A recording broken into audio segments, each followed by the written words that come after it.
بسم الله الرحمن الرحيم maanta waxaan ku balansanayn inaan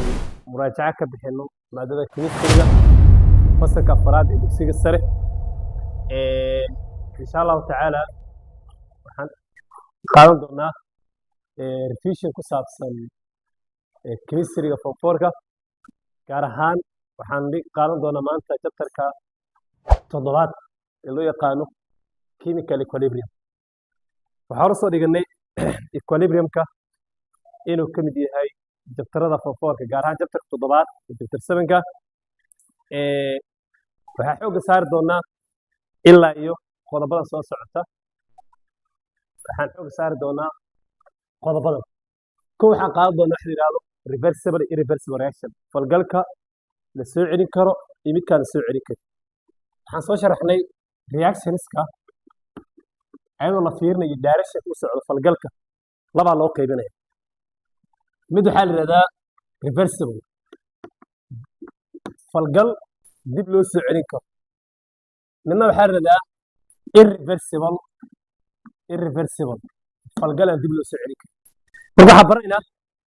maxaa u dhaxeeya falgalka la soo celin kara iyo midka la soo celin karo haddaan xogaan taabano reversible waxa la yiraahdaa waa two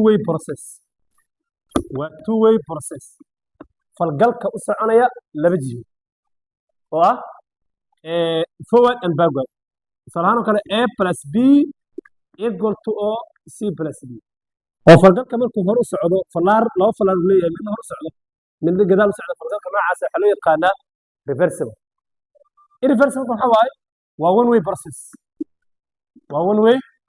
process or an a plus b equal to c plus b oo hal jiho leeyahay hal falaar falgalka noocaas waxa loo yaqaanaa reversible iyo irreversible qodobka labaad waxaan baran doonaa waa maxay chemical equilibrium waxaan arki doonaa inta chemical equilibrium qaadanay qaybtan la yiraahdo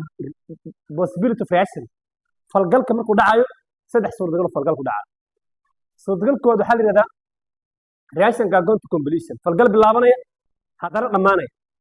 mid kale waxa la yiraahdaa falgal bilaabanaya aan dhamaanayn mid waxaan falgal aan gabi dhici salax soo qaadan jirnay cunada ee salax soo qaadan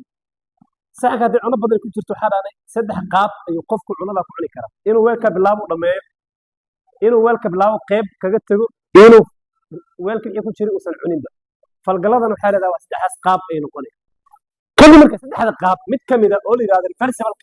ayaa wuxuu noqonayaa chemical equilibrium kadib waxaan baran doonaa waxa la yiraahdo chemical equilibrium afar shardi uu leeyahay oo yaqaan conditions shuruudaha laga maarmaan kuwa reaction inuu gaaro at equilibrium oo afar reaction soo sheegnay aan